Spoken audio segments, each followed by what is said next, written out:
చేయాలని ఆశపడుతూ గుంటూరు ఏరియా దైవజనులు ఉంటున్న మా నాయకులు కొర్నేలియా గారికి, నడిపిస్తున్న సోదరులకి, వాయిద్యాలు వాయిస్తున్న అందరికీ, అలాగే కార్యభారం వహిస్తున్న సోదరులకు కూడా కూడిన మీ అందరికీ వందనాలు.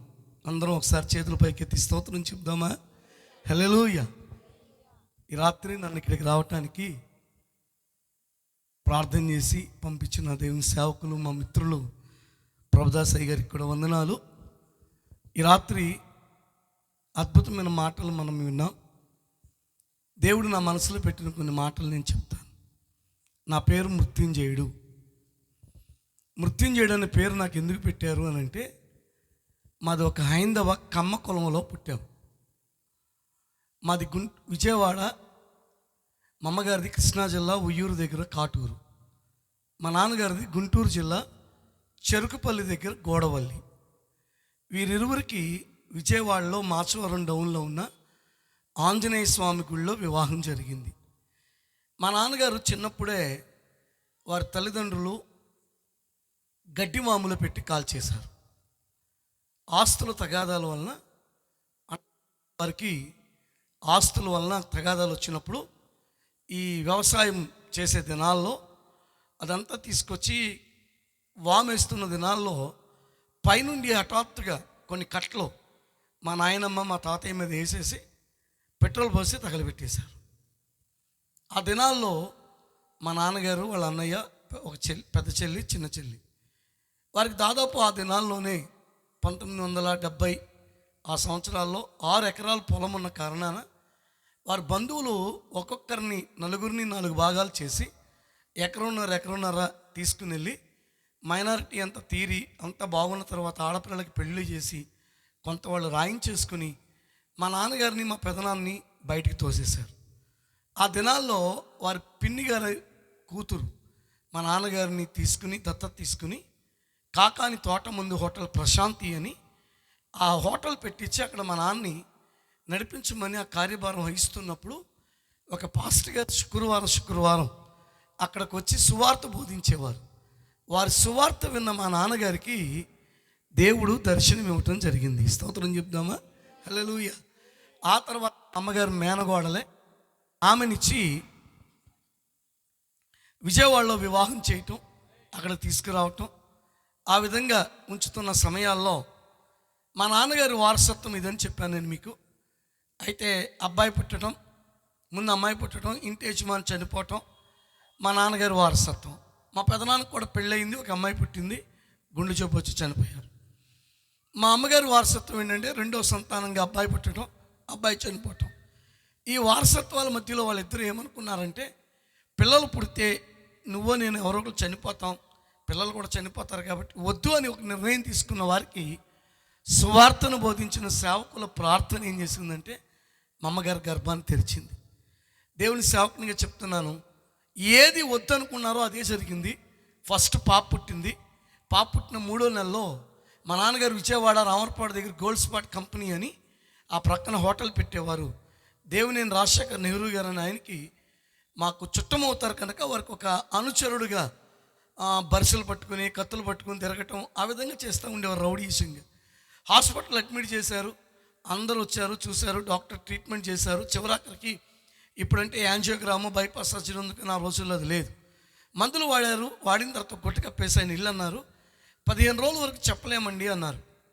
రాను రాను కుషించుకుపోయి చావు బతుకుల మధ్యలోకి వెళితే 16వ రోజు చనిపోయారు, తీసుకెళ్ళిపోయినాను మా నాన్న అన్నప్పుడు. ఏ రోజు హాస్పిటల్లో జాయిన్ అయ్యారు ఆ రోజు నుండి మా అమ్మ ఉపవాసం ఉండి ప్రార్థించడం ప్రారంభించింది.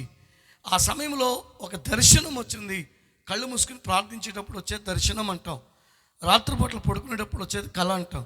ఆ దర్శనంలో ఒక ఆయన వచ్చి మా నాన్న ముట్టి వెళ్ళిపోయినట్టు దర్శనం వచ్చింది. వెంటనే మా అమ్మగారు చెప్పింది పాస్టర్ గారికి, ఆయన వస్తే ఇలా వచ్చిందండి దేవుడు చూపించారని అంటే, నమ్మమ్మ దేవుడు తప్పకుండా కార్యం చేస్తారన్నారు. దేవుని మహిమార్థమే చెప్తున్నాను. ఇప్పుడు మా నాన్న వయసు 81 సంవత్సరం, ఈ రాత్రికి ఇంకా బతుకున్నాడు. స్తోత్రం చెప్తారా? మళ్ళీ ఏ జబ్బులు రాలేదు, ఏ బలహీనతలు రాలేదు, ఆరోగ్యంగా ఉన్నాడు. మా కొరకు దాదాపు 600 మంది హాస్టల్ పిల్లలకి రోజుకి 150-200 కిలోల అన్నం వండి మమ్మల్ని బతికించాడు. లేని స్థితిలో నుండి యేసు ప్రభుని నమ్మామని అందరూ వదిలేశారు మమ్మల్ని.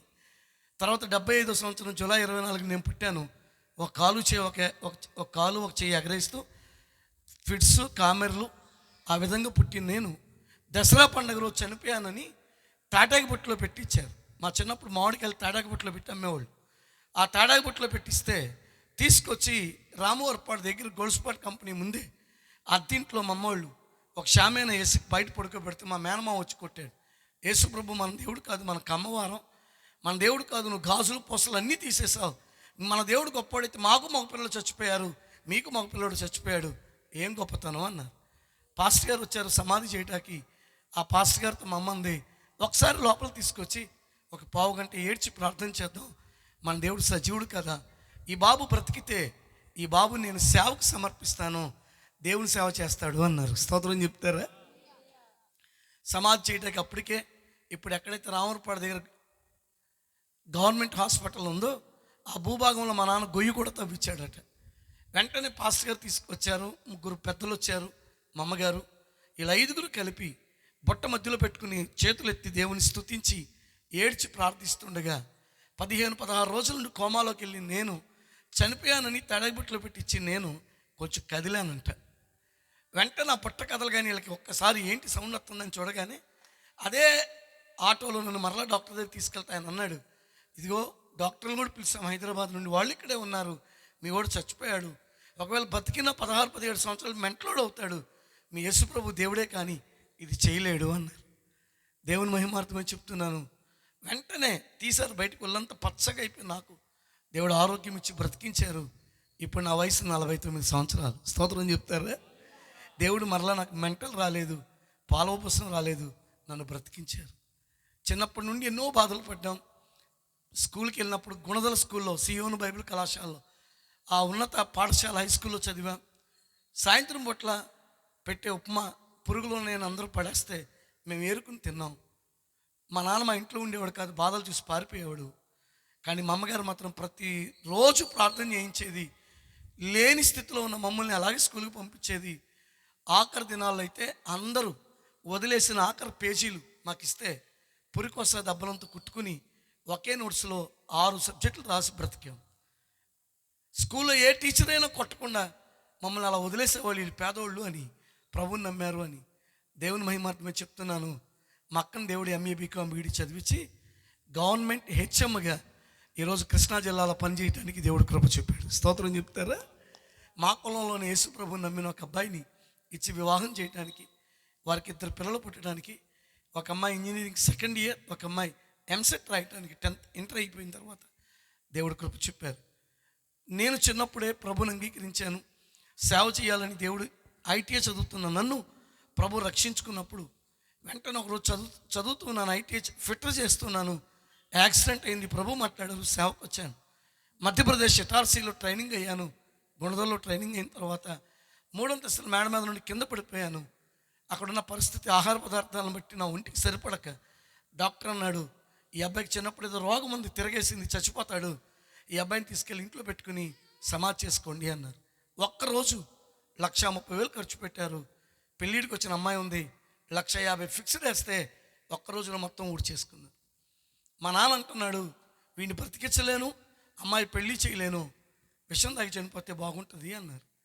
నాకు టోటల్గా కళ్ళు కనపడేవి కాదు. ఒక గ్లాస్ మంచినీళ్ళు తాగడానికి 45 నిమిషాలు పట్టేది. అలాంటి అనారోగ్య పరిస్థితి.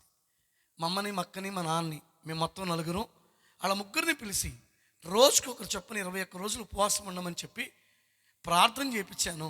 వాళ్ళు నా మధ్యలో కూర్చొని ప్రార్థించారు. 21వ రోజు చివరిలో మా ఆత్మీయ నాయకుడు రత్నం భాస్కర్ గారు వచ్చి ఒక వాక్యం చదవమన్నప్పుడు యాకోబు రాసిన పత్రిక 1:12 చదువు మృత్యుంజయుడు అన్నారు. కళ్ళు కనపడతలేదయ్యా అన్న. ఆయనే చదివారు, శోధన సహించువాడు ధన్యుడు, అతడు శోధనలో నిలిచిన వాడై ప్రభు తన్ను ప్రేమించు వారికి వాగ్దానం చేసిన జీవ కిరీటం ఇచ్చాను. వెంటనే నా 2 కళ్ళ మీద చేతులేసి ప్రార్థించగా కళ్ళు కనపడని నాకు, ఇలా ఆయాసం వచ్చి నాకు, ఎటు కనపడకుండా దిగులుగా కూర్చున్న నాకు దేవుడు కళ్ళు కనపడే కృపించాడు. స్తోత్రం చెప్తారా?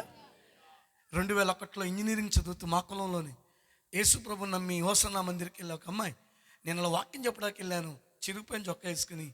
నా సాక్ష్యం విని వాళ్ళకి చెప్పారు. వాళ్ళ నాన్నగారు రైల్వే ఎస్ఐ. వాళ్ళు రావటం, నన్ను చూసుకోవటం. నేను ఆ అమ్మాయిని కూడా చూడలేదు, మా తల్లిదండ్రులు కూడా చూడొద్దాను. పాల్ యాంగిచో గారి పుస్తకాలు చదువుతాను. అందులో ఉన్న విషయాన్ని బట్టి ప్రార్థించాను.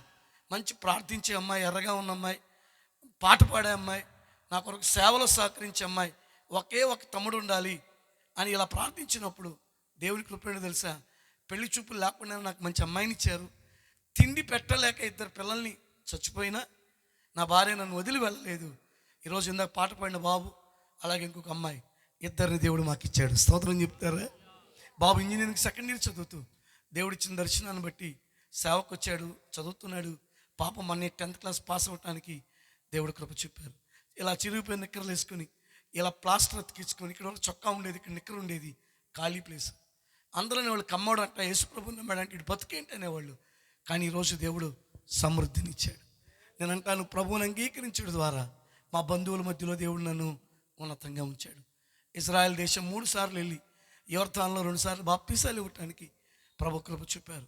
ఏ బంధువులైతే, ఎవరైతే ప్రభువుని అంగీకరించామని పాత గ్లాసు, పాత చెంబు లాంటిది పెట్టి, చెప్పాలంటే ఒక పిడక, ఒక మట్టితో చేసిన దాంట్లో మాకు అన్నం పెట్టేవాళ్ళు.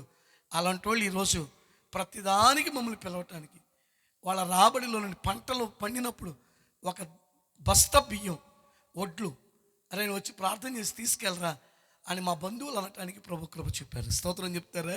ఈ రాత్రి నేను చెప్పగలను, నువ్వు కృంగిపోయావా, అలసిపోయావా, భయపడద్దు. నువ్వు ఎవరు ఎదుటి హేళన చేయబడ్డావో వాళ్ళ ఎదుటి నా దేవుడు నిన్ను ఉన్నతంగా ఉంచబోతున్నాడు. వాళ్ళ ఎదుటే దేవుడు నిన్ను ఆశీర్వదించబోతున్నాడు. లాయలో కాలేజ్ దగ్గర నుండి మంగళగిరికి 26 కిలోమీటర్ల సైకిల్ తొక్కుని వచ్చేవాడిని, ₹3.50 లేక సేవ కొరకు. ITM అనేసి ప్రభు దర్శనం ఇస్తే వచ్చాను. ఏంటి ప్రభు అనేవాడిని. ఇప్పుడు దేవుడు నాకు ఒక 5 బ్రాంచ్ సంఘాలు ఇచ్చాడు, బండి ఇచ్చాడు, కారు ఇచ్చాడు. ఏది తక్కువ లేకుండా, ఎవరి దగ్గరికి వెళ్ళి అడుక్కోకుండా ఆయన పాదాలు పట్టుకున్నప్పుడు జయమిచ్చాడు. ఈ రాత్రి నేను చెప్పగలను, ఈ కూడికల ద్వారా నీకు సొంత ఇల్లు దేవుడు ఇవ్వబోతున్నాడు. నీ పిల్లలు చదువుకోబోతున్నారు. నీ కుటుంబంలో అద్భుతాలు జరగబోతున్నాయి. ఇక్కడ కూడిన వాళ్ళు ఎవరికైనా సరే పెళ్ళై చాలా సంవత్సరాలు పిల్లలు లేరా, వచ్చే సంవత్సరం మళ్ళీ ఈ రోజుకల్లా నా దేవుడు మీకు మంచి మగబిడ్డను లేదా ఆడపిల్లని మీకు ఇచ్చి దీవించబోతున్నాడు. నేను అంటాను, ఎందుకు తెలుసా, మన దేవుడు కార్యం చేసే దేవుడు. అలాంటి దేవునికి నువ్వేం చేయాలి, అలాంటి దేవుని విషయంలో నువ్వు ఎలా ఉండాలి? రండి, ఒక చిన్న మాట నేను మీకు చూపి ముందుకు వెళ్ళాలని ఆశపడుతున్నాను. నిర్గమాకాండం 14వ వచనం. నిర్గమాకాండం 14వ అధ్యాయం 15వ వచనం, 56వ పేజీ ముందు వైపు. 14వ అధ్యాయం 15వ వచనం. అంతలో యెహోవా మోషేతో, నీవేళ నాకు మొర్రపెట్టుచున్నావు, సాగిపోవుడి అని ఇశ్రాయేలీలతో చెప్పము. స్తోత్రం చెప్తారా? హల్లెలూయా. నిద్ర వచ్చిన అందరూ ఒకసారి గట్టిగా స్తోత్రం చెప్పండి. మంచివాళ్ళు మీరు. బైబిల్ చెప్తున్న ఒక మాట, నిర్గమాకాండం మనందరూ తెలుసు. మన చేతిలో ఉన్న దీనికి వాడుక భాషలో బైబిల్ అంటాం. ఇది పరిశుద్ధ గ్రంథం. పరిశుద్ధుడైన దేవుడు పరిశుద్ధమైన ప్రజల కొరకు వ్రాయించిన ప్రేమ లేఖ చెప్పాలంటే. ఇందులో మాటలు తప్పిదాలు ఉండవు. పెళ్ళి అవ్వక ముందు నిశ్చితార్థం అయిన తర్వాత నుండి భలే మంచి మంచి మెసేజ్లు పెట్టుకుంటారు ఒకరికొకరు. పెళ్ళైన 2 నెలలకు 3 నెలలకే మెసేజ్లు అన్నీ మర్చిపోతారు. కానీ ఎన్ని వేల సంవత్సరాలు అయినా ఇందులో ఉన్న వాగ్దానం ఒకటి కూడా తప్పిపోదు. నేను అంటాను, ఇది 2 నిబంధనలు, ఒకటి పాత నిబంధన, 2 క్రొత్త నిబంధన. మన 2 చేతుల్లాగా ఈ చేతికి 5 ఏళ్ళు ఉన్నట్టు పాత నిబంధనలు 5 భాగాలు ఉన్నాయి. ధర్మశాస్త్ర గ్రంథాలు, చరిత్ర పుస్తకాలు, పెద్ద ప్రవక్తలు, కావ్య గ్రంథాలు, చిన్న ప్రవక్తలు. అలాగే క్రొత్త నిబంధనలో కూడా 5 భాగాలు ఉన్నాయి. 27 పుస్తకాలని, సువార్తలు, చరిత్ర పుస్తకం, పౌలు రాసిన పత్రిక, సార్వత్రిక పత్రికలు, ప్రవచన గ్రంథం. ప్రకటన గ్రంథం మనం చదివితే భూమి మీదకి దేవుడు ఎలా రాబోతున్నాడు, ఎలా జరుగుతుంది. ఇప్పుడు మనం అంత్య దినాల్లో మనం ఉన్నాం. ప్రేమ చల్లారిపోయే దినాల్లో మనం ఉన్నాం. క్రీస్తుని గూర్చి కృతజ్ఞత లేని రోజుల్లో మనం ఉన్నాం. ఏకఛత్రాధిపతి నియంత్రణ ఏది చెప్తే అదే జరగవలసిన దినాల్లో మనం ఉన్నాం. ఈ కనురెప్ప పాటులో ప్రభు రాబోతున్నాడు. అందుకే మనకిచ్చిన విశ్వాసాన్ని మనం కాపాడుకుందాం. ఈ చదువుకున్న వాక్య భాగం నిర్గమాకాండం 14వ అధ్యాయంలో ఇశ్రాయేలీలు అనే జనాంగం ఒకటి ఉన్నారు. వాళ్ళకి మూల పురుషుడు ఎవరంటే యాకోబు. యాకోబుకు పుట్టిన 12 మంది పిల్లల్ని ఇశ్రాయేలులుగా దేవుడు పిలిచాడు. వారి ద్వారా సంతోత్పత్తి ప్రభు చేశాడు. చేయడం మాత్రమే కాదు, మోషేని బట్టి వారందరూ తిరిగి మరలా అక్కడికి వచ్చినప్పుడు, యోసేపుని బట్టి వచ్చినప్పుడు, వారు తిరిగి ఐగుప్తు దేశంలో నుండి పాలు తేనెలు ప్రవహించు దేశానికి, వాగ్దానం చేసిన ఆ దేశానికి వారు వెళ్ళటానికి దేవుడు నిర్ణయించినప్పుడు విడుదల కొరకై ఆ విడుదల కర్తగా మోషేని దేవుడు ఏర్పరచుకున్నాడు. ఎర్ర సముద్రం దగ్గరికి వచ్చారు. వెనకమలేమో ఐగుప్తీయులు తరుముకుంటా వస్తున్నారు. ఏం చేయాలో అర్థం కాదా. ఆ సమయంలో చేతులెత్తి మోషే దేవునికి ప్రార్థన చేస్తూ ఉండగా పలికిన మాటే మనము చదువుకున్న 15వ వచనం. 14వ అధ్యాయము 15వ వచనంలో దేవుడు మోషేతో అంటాడు, మోషే నీవేళ నాకు మొర్రపెట్టుచున్నావు. ఈరోజు చెప్తాను, ఏ ఉద్యోగాల కొరకు నువ్వు ప్రార్థన చేశావో, ఏ పెళ్ళిళ్ళ కొరకు ప్రార్థన చేశావో, ఏ వ్యక్తి రక్షణ కొరకు ప్రార్థన చేశావో, ఏ గ్రామం రక్షణ కొరకు ప్రార్థన చేశావో, ఏ పేట రక్షణ కొరకు ప్రార్థన చేశావో, ఎవరైతే త్రాగుబోతులు, వ్యభిచారులు, చోదగాళ్ళు, మాంత్రికులు, మోసం చేసేవాళ్ళు, అక్రమ సంబంధాలు కలిగిన వాళ్ళు, చెప్పాలంటే పెళ్లి చేసుకుని మోసం చేస్తూ నటిస్తూ బ్రతుకుతున్న వారి కొరకు నువ్వు ప్రార్థన చేశావో, నువ్వు మౌనంగా ఉండొద్దు. నీ ప్రార్థనకు నువ్వు జవాబును చూడబోతున్నావు. నీ ప్రార్థనకు దేవుడు జవాబు ఇవ్వబోతున్నాడు. అందుకే మోషేతో అంటాడు, ఎర్ర సముద్రం ఎదురుంది, వెనక మన ఐగుప్తులు తరుముకుంటా వస్తున్నాడు, నీవేళ నాకు మొర్రపెట్టుచున్నావు, సాగిపోవుడి. స్తోత్రం చెప్తారా? ఏమవ్వాలి చెప్పండి, చెప్పండి. సాగిపోవుడి అనండి అందరూ. సాగిపోవుడి. ఇల్లు కొనాలని ఆశపడుతున్నావా? ధైర్యంగా ప్రార్థన చేయి, దేవుడు నీకు ఇల్లు ఇవ్వబోతున్నాడు. రక్షణ పొందాలని ఆశపడుతున్నావా? ధైర్యంగా రక్షణ పొందు. పాపాన్ని విడిచిపెట్టు, అక్రమాన్ని విడిచిపెట్టు, అవినీతిని విడిచిపెట్టు, విరోధమైన స్వభావాన్ని విడిచిపెట్టు. ఏదైతే నువ్వు చేయాలనుకుంటున్నావో దేవుని కొరకు సాగిపో. ఇందాక కొర్నేలియా గారు చాలాసార్లు ఆయన మెచ్చుకున్నారు. నాకు ఈ వర్తమానం ప్రభు ఇచ్చినప్పుడు నాకు అర్థం కాల. కానీ ఇందాక అయ్యగారు చెప్తుండే, దేవుని ఆత్మ చెప్తుంది, ఈ వర్తమానం అందుకే ఇచ్చాను, సాగిపో. ఏమవ్వాలంట? సాగిపో. పరిస్థితులు చూడబాక, మనుషులు చూడబాక, సహకరించేవారు లేరని చూడబాక, అయ్యో నేను ఇంత కష్టపడుతున్నాను నాకు ప్రతిఫలం లేదేంటి చూడబాక.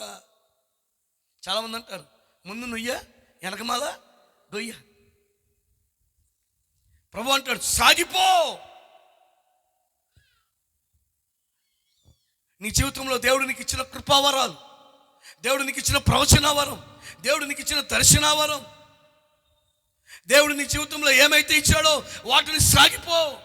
అయ్యో నేను ప్రవచనం చెప్తే ఎవరన్నా అంటారేమో, నేను దర్శనం చెప్తే ఎవరన్నా అంటారేమో, నేను పాట పాడితే ఎవరన్నా అంటారేమో, భయపడబాక. దేవుడు నీకు ఇచ్చిన వాటిలో నువ్వు సాగిపో. ఏమైందో తెలుసా? అంతలో యెహోవా మోషేతో అంటాడు, నీవేళ నాకు మొరపెడుచున్నావు, సాగిపోవడానికి ఇశ్రాయేలుతో చెప్పము అంటూ ఆ 16వ వచనం అంటాడు, నీవు నీ కర్రను ఎత్తి ఆ సముద్రం వైపు నీ చెయ్యి చాపి దాన్ని పాయలుగా చేయము, అప్పుడు ఇశ్రాయేలీయులు సముద్రం మధ్యను ఆరిన నేల మీద నడిచిపోవుదురో. దేవుడు అంటాడు, నువ్వు నీ కర్రెత్తో సముద్రాన్ని కొట్టు. ఒక్కసారి మీరు ఆలోచన చేయండి, ఈ భూభాగం మీదకి, అంటే ఇప్పుడు వర్షం కురవాలని కాదు, ఇవాళ రేపు ఒక అరగంట సేపు బాగా వర్షం పడింది అనుకోండి, ఎండిపోద్దా? ఎండిపోతుంటారా? రాగానే చెప్పులు ఇరుక్కుపోతాయిగా. సముద్రం అంటే ఏంటి? ఎన్ని సంవత్సరాల నుండి నీళ్ళు ఉంటాయి, ఎన్ని సంవత్సరాల నుండి నీళ్ళు అందులో ఉంటాయి. అందులో తాచుపాములు ఉంటాయి, మండగబ్బలు ఉంటాయి, బొత్తింకలు ఉంటాయి, గబ్బిలాలు ఉంటాయి, చచ్చిన చేపలు ఉంటాయి, బతికిన చేపలు ఉంటాయి, ఎన్నెన్నో ఉంటాయి. ప్రభు అన్నాడు, నీ చేయి చాపి సముద్రాన్ని కొట్టు. ఆరిన నేల మీద ఇశ్రాయేలీయులు ఇటు నుంచి అటు నడిచి వెళ్ళిపోతారు. స్తోత్రం చెప్తారా? ఈరోజు ఒక మాట చెప్పనా, దేవుడు నీ జీవితంలో చేసిన మేలుల్ని మర్చిపోయి తిరుగుతున్నావేమో. ఆయన కాచిన కాపుదల, ఆయన ఇచ్చిన ఆరోగ్యం 2020వ సంవత్సరంలో 2020 అని అందరూ సంబరపడ్డారు, కానీ ముక్కులకి మూతులకి మూసుకోవాల్సి వచ్చింది. నా అన్న వాళ్ళు కూడా ఎవరైనా చనిపోతే వెళ్ళి చూసేంత సీన్ ఎవరికి? దేవుడు ఇంకా మనల్ని బ్రతికించడానికి కారణం ఏంటో తెలుసా? ఆరోగ్యం ఇచ్చింది కారణం ఏంటో తెలుసా? దాదాపు 38 మందికి సమాధి చేశా. ఒక ఆమంటది, మా ఆయన బతుకున్నప్పుడు సిలువేసి ప్రార్థన చేసావు, కరోనాతో చచ్చిపోయాడు, ఆ జిప్పు తీసి సిలువెత్తవా ఇవా అని ఆ సమాధి దగ్గర తగద పెట్టుకుంది. పాస్టర్ గారి బాధలు అన్ని కాదు, ఇన్ని కాదు. తింటేనే మాకు ఆయాసం, తినకపోతేనే శాపం. అది చేసి వచ్చాను లేదు, నాకు వచ్చింది, నా భార్యకు వచ్చింది, వృద్ధాప్యంలో నా తల్లిదండ్రులకు వచ్చింది. కానీ ఎవరో చనిపోకుండా దేవుడు కాపాడాడు. నేను అంటాను, ఆ రోజే అప్పుడప్పుడు మనం బాధపడితే ఏమంటామో తెలుసా? కొన్ని అప్పులు వచ్చినా, కొన్ని కరెంట్ బిల్లు ఎక్కువ వచ్చినా, కొన్ని శ్రమలు వచ్చినా, వాళ్ళు చచ్చినట్టు నేను చస్తే పోయేదేమో. అదే ఒకవేళ ఈరోజు నువ్వు సస్తున్నావు అన్నారని మళ్ళీ ఏమంటా? కొర్నేలియ గారు ఎక్కడా? ఈ గాస్పుల్ టీం వాళ్ళు ఎక్కడా? మళ్ళీ ప్రార్థన చేపిస్తారా? బతకాలి నేను. ప్రభు అంటాడు, సాగిపో, సాగిపో, నువ్వు నీ చెయ్యెత్తో, నీ కర్ర పట్టుకో, ఆ సముద్రం వైపు చాపో, నువ్వు కొట్టుదాన్ని 2 పాయలుగా. నేను అంటాను, ఈరోజు నీ జీవితంలో నువ్వు చేయాల్సిన 3 పనులు నేను మీకు చెప్తాను. ఎందులో సాగిపోవాలి, ఏ ఏ విషయాల్లో మనం సాగిపోతే మనం దీవించబడతాం. ఎప్పుడైతే 17వ వచనం మనం చదివితే, ఇదిగో నేనే ఐగుప్తీయుల హృదయంలో కఠినపరచుదును, వారు వీరిని తరుముదురు. నేను ఫరో వలన, అతని సమస్త సేనల వలన, అతని రథముల వలనను, అతని గుర్రపు రౌతుల వలనను నాకు మహిమ తెచ్చుకో. ఇశ్రాయేలీలు అక్కడ నిలబడి ఉండగానే, ఐగుప్తీయులు నిలబడి ఉండగానే కొట్టాడు అంతే. మోషే కర్రెత్తి సముద్రం 2 పాయలు అయిపోయింది. యువతల నుండి అవతల దాటి వెళ్ళిపోయారు. అందరు దాటి వెళ్ళిపోయారు ఇశ్రాయేలీలు. ఐగుప్తులు కూడా లట్టలటా వచ్చేసారు అక్కడికి. అవతలకు దాటి వెళ్ళగానే దేవుడు అన్నాడు, మరలా నీ చేయి చాపి సముద్రమును కలుపు అన్నాడు. స్తోత్రం చెప్తారా? దేవుని వాక్యంలో మనం చదివితే అక్కడ ఒక మాట రాయబడి ఉంది, చూడండి. 23వ వచనం,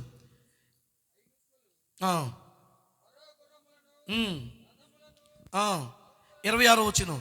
అంతలో యెహోవా మోషేతో ఐగుప్తీయుల మీదకిని, వారి రథముల మీదకిని, వారి రౌతుల మీదకి నీళ్లు తిరిగి వచ్చినట్లు సముద్రం మీద నీ చేయి చాపమని. మోషే సముద్రం మీద తన చేయి చాపగా ప్రొత్తు పొడిచినప్పుడు సముద్రం అధిక బలంతో తిరిగి పొరలేను గనుక ఐగుప్తీయులు అది చూచి వెనుకకు పారిపోయి.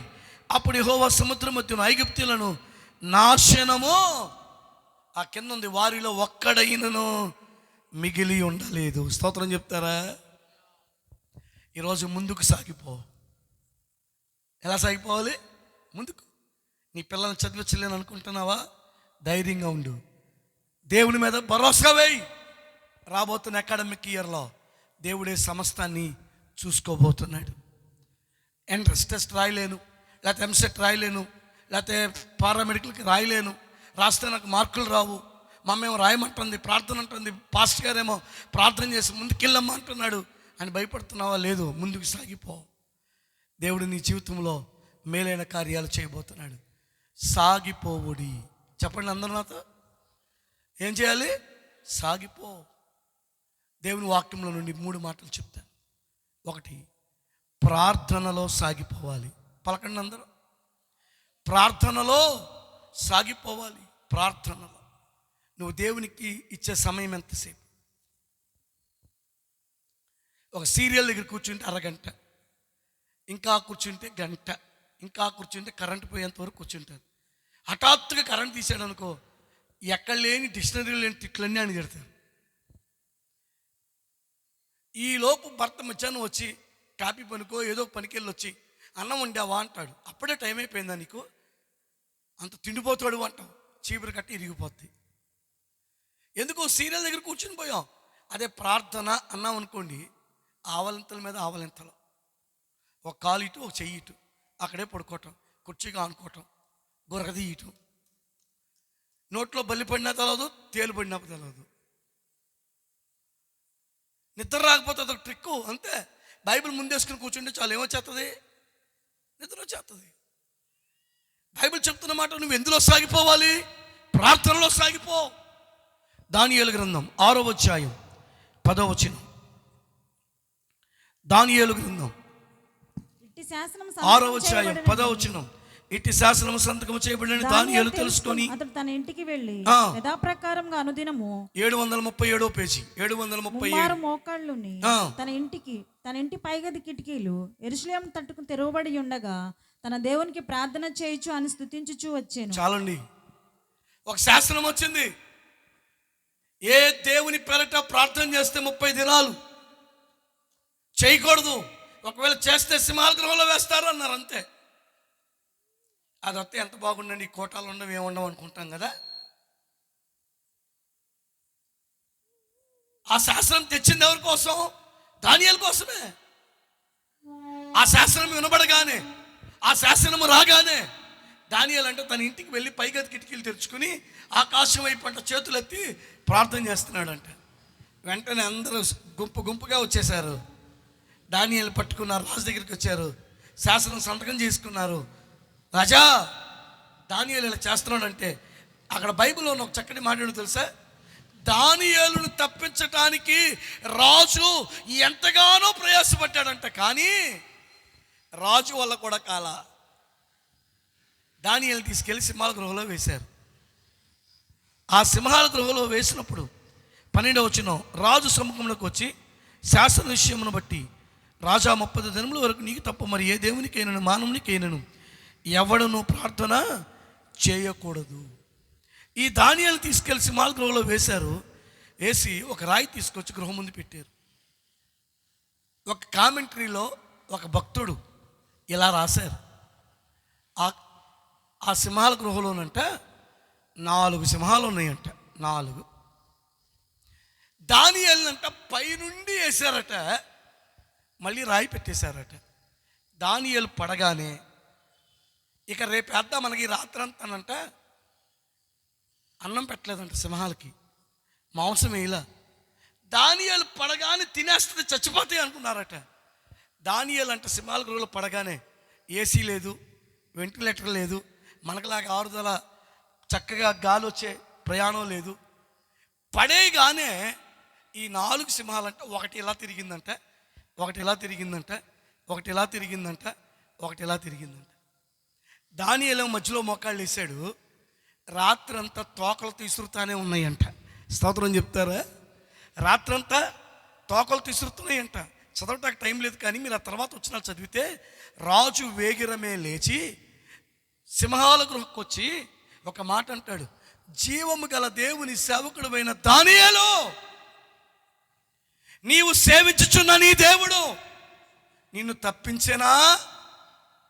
మనం ఏమంటాం చెప్పండి? నేను ఆ స్థితిలో ఉంటే ఏమంటాను? అరే దద్దమ్మ, గాజులు దొడుకున్నావు, పిరికోడా, అదా ఇదా, నా దేవుడు గొప్పోడారా, నా భక్తి ఎక్కువ, నా నీతి ఎక్కువ, నా యథార్థత ఎక్కువ. కానీ ఏమన్నాడు తెలుసా? రాజు చిరకాలం జీవించును గాక, నా దేవుని దృష్టిలో నేను ఏ తప్పో.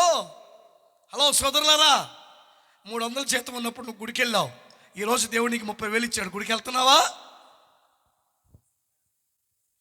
300 ఇచ్చినప్పుడు, 500 ఇచ్చినప్పుడు ఆ పూట కూలి మానేసి, ఆ బత్తి మానేసి ఆదివారం గుడికి వెళ్ళి ఆయన మాటలు కూర్చున్నావు. అందుకే ఈరోజు టక్కు బుక్కు దేవుడు ఇచ్చాడు, నీకు మంచి ఆఫీస్ ఇచ్చాడు. ఈరోజు స్పెషల్ డబ్బులు ఇస్తున్నారని ఆదివారం గుడి మానేస్తున్నావా? ఉపవాస దినాలు మానేస్తున్నావా? ప్రత్యేకమైన దినాలు మానేస్తున్నావా? నెలవారీ కోటాలు మానేస్తున్నావా? ఏ కూడికకు నువ్వు సహాయం చేయడాన్ని బట్టి, ఏ కూడికకు నువ్వు అండగా నిలబడటాన్ని బట్టి, ఏ కూడికకు వచ్చి పరిచర్య చేయడాన్ని బట్టి నువ్వు దీవించబడ్డావో అది మర్చిపోయావా? నేను చెప్పగలను. నేను రక్షణ పొందినప్పుడు నా ఆత్మీయ తండ్రి నాకు చీపురు కట్టించాడు. గుణదల సెంట్రల్ చర్చ్ మొత్తం ఊడు అనేవాడు. బైబిల్ కాలేజీ ఆ పక్కనదంతా అందరూ ఎగతాలు చేసేవాడు. మేము సంఘ పెద్దల పిల్లలం, మేము క్రైస్తవులం, వీడు కమ్మోడు, వీడికి చీపురు కట్టించారు. నాకు ఉండేది 2 చేతులు అన్నీ చిరిగిపోయినాయి. ఒక పాత లుంగి తెచ్చుకుని అది కట్టుకుని ఆ పనులన్నీ చేస్తే ఎగతాలు చేసేవాళ్ళు, హేళన చేసేవాళ్ళు. లైఫ్ బాయ్ సబ్బు లేక ఉట్టిగా నీళ్లు పోసుకుని అక్కడ ఎవరైనా వదిలేసిన బైబిల్ కాలేజ్ పిల్లలు వదిలేసిన సబ్బులు కింద పడితే ఆ ఏరుకున్నట్లే రుత్తుకుని వెళ్ళి కూర్చునేవాడిని. మళ్ళీ చందా పట్టడం ఏంటి, బియ్యం తీసుకెళ్ళి ఇవ్వటం ఏంటి, ఆ పనులన్నీ నేనే చేసేవాడిని. అబ్రహాం స్వామి గారు వాక్యం చెప్తా ఉంటే ఆయనకి నీళ్ళు తెచ్చి తాగించడానికి ఇవ్వటానికి అందరూ ఎగతాలు చేశారు. కానీ ఏ రోజు నేను సిగ్గుపడలా. ఈరోజు అదే బైబిల్ కాలేజీలో గత 17 సంవత్సరాలుగా అధ్యాపకుడిగా ఈ బైబిల్లో ఉన్న 5 పుస్తకాలు, యోబు గ్రంథం కూడా, ఇర్మియా గ్రంథం, విలాప వాక్యాలు, చర్చ్ హిస్టరీ, నాయకత్వపు లక్షణాలు చెప్పే కృపను దేవుడు ఇచ్చాడు. స్తోత్రం చెప్తారా? ఈరోజు దైవ సేవకులకు నువ్వు పరిచర్య చేయటం నేర్చుకో, కుర్చీలు తీయటం నేర్చుకో, వారికి వచ్చినప్పుడు ఆతిథ్యం ఇవ్వటం నేర్చుకో. నేను అయ్యగారిని చూడగానే చాలా సంతోషించాను, నిజంగా. మేము ట్రైనింగ్ అయ్యేటప్పుడే వాళ్ళు అప్పటికే అభిషక్తులైన సేవకులు. ఈరోజు దేవుని పిల్లలారా, ప్రార్థనలో సాగిపో. స్తోత్రం చెప్తారా? ప్రార్థించే వ్యక్తివి నువ్వు. మోకాళ్ళ అనుభవం ఉందా నీకు? ప్రార్థన చేస్తున్నావా?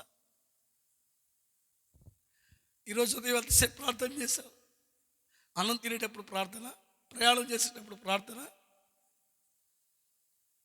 నీ జీవితంలో ఉదయకాలం దేవునికి 1 గంట సేపు అయినా సమయం ఇచ్చావా? దానియేలు ప్రార్థిస్తూ ఉంటే వాళ్ళందరూ వచ్చి దానియేలు సింహాల గృహంలో వేశారు, కానీ సింహముల నోళ్లను దేవుడు మోయించాడు. స్తోత్రం చెప్తారా? ఈ లోకంలో కొంతమంది నిన్ను తినాలని ప్రయత్నిస్తారు, నీ కాపురాన్ని పాడు చేయాలని ప్రయత్నిస్తారు, నీ జీవితాన్ని, నీ ఎదుగుదలను నాశనం చేయాలని ప్రయత్నిస్తాడు. అలాంటి సింహాల నోళ్లను ముయ్యించగలిగింది ఒకే ఒకటి, నీలో ఉన్న ప్రార్థనా శక్తి. స్తోత్రం చెప్పండి గట్టిగా. ప్రార్థన కాలము బహుప్రియమాయెను, బహుప్రియమాయెను, సార్థకమాయెను దేవుని వాక్యము, దేవుని వాక్యము. ప్రార్థన కాలము బహుప్రియమాయెను,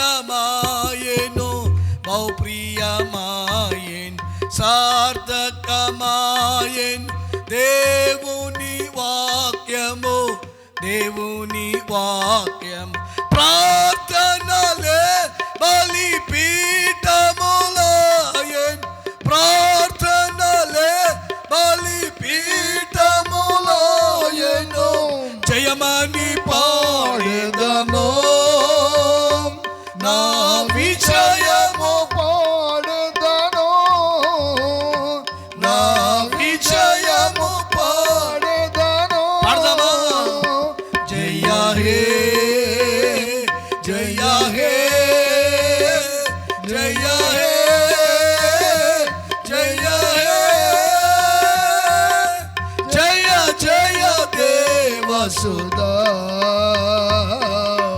జయ జయ విజయ సుధా, జయ హే, జయ హే, జయ హే, జయ హే. హల్లెలూయా.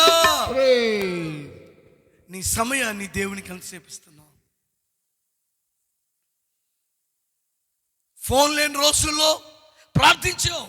ఈరోజు ఫోన్ దేవునికి ఇచ్చాడు. వాట్సాప్లో ఎంతసేపు గడుపుతున్నావు? ఫేస్బుక్లో ఎంతసేపు గడుపుతున్నావు? యూట్యూబ్లో ఎంతసేపు గడుపుతున్నావు? ట్విట్టర్లో ఎంతసేపు గడుపుతున్నావు? దానియేలు మంచి హోదాలో ఉన్నప్పటికీ, ఇదిగో ఎవరైనా దేవుని పేరట ప్రార్థన చేస్తే సింహాల గృహంలో వెయ్యండి అని ఆజ్ఞ వచ్చింది. అయినా దానియేలు దడవలా. ఎందుకు తెలుసా? సింహాల నోళ్లను ముయించగలిగిన వాడు ఆయనతో ఉన్నాడు. స్తోత్రం చెప్తారా? ఈరోజు నా మాటలు వింటున్న ప్రియులారా, ఈ కూడికలకు వచ్చిన నీకు నా ప్రభు అంటాడు, సాగిపో, ప్రార్థనలో సాగిపో. ఏదైనా కావాలా? ఏదైనా నీకు అవసరం ఉందా? ఏదైనా నువ్వు సంపాదించుకోవాలా? ఏదైనా నువ్వు అనుభవించాలా? మనుషుల చుట్టూ తిరగబాక, దేవుని చుట్టూ తిరుగు. మా నాన్న గౌతమ్ జూనియర్ కాలేజీలో అన్నం వండి బ్రతికిచ్చాడు. ఒకవేళ అక్కడ అన్నం మిగిలకపోతే పిల్లలందరూ తినేసిన తర్వాత అంట్లు కడిగి కుర్తుకొండలో దేవుకి వచ్చి పెట్టేవాడు. యేసు ప్రభుని నమ్మామని మా బంధువులందరూ తోసేశారు. హోటల్ అమలోద్భవి మా నాన్నగారు, అన్నయ్య గారి పిల్లలు. కానీ ఎవ్వరిళ్ళకి వెళ్ళేవాళ్ళం కాదు, దేవుడి మీద ఆధారపడ్డాం. దేవుడు ఈరోజు మమ్మల్ని ఉన్నతంగా దీవించాడు. స్తోత్రం చెప్తారా? నా బాబు కేఎల్ఈలో 2nd ఇయర్ బీటెక్ చదవటానికి ప్రభు కృప చూపాడు. ₹1 ఎవరితో అడిగించుకోకుండా దేవుడు కృప చూపారు. ఆంధ్రప్రదేశ్ గవర్నమెంట్ మ్యారేజ్ రిజిస్ట్రార్గా 436 పెళ్ళిళ్ళు చేయడానికి దేవుడు కృప చూపాడు. నేను గొప్ప చెప్పట్లా, కుర్తుకుండలోండి ఏడుకొచ్చిన ఆయనకు పుట్టినోడిని నేను. దిక్కుమాలిన బ్రతుకు మా బ్రతుకు. కానీ ఆయన ఎదిగిన తరువాత ప్రతిరోజు ఒక వచనం అప్పచెప్పందే నెహ్రూ గారు వాళ్ళ అమ్మగారిని మా అమ్మగారు రక్షించారు. వాళ్ళు జాలితో మాకు లోట మజ్జిగ పోసేవాళ్ళు 2 రోజులకు ఒకసారి. తిండి ఉండేది కాదు మాకు. మా అమ్మ అక్కడ మజ్జిగ పెట్టి మా అక్కని నన్ను చెరొక వచనం అప్పచెప్తేనే కానీ నవట గ్లాసులో కొంచెం మజ్జిగ నీళ్లు పోసి పెట్టేది తాగమని. అప్పచెప్పలేదా ఇక ఆ రోజు ఇచ్చేది కాదు. అలా పెంచారు మమ్మల్ని. అందుకే ఈరోజు మా జీవితాలు ఎవరితో కూడా అనిపించుకోకుండా దేవుడు కాపాడాడు. ఈరోజు ప్రార్థనలో సాగిపోవాలి. స్తోత్రం చెప్తారా? ఎందులో సాగిపోవాలి?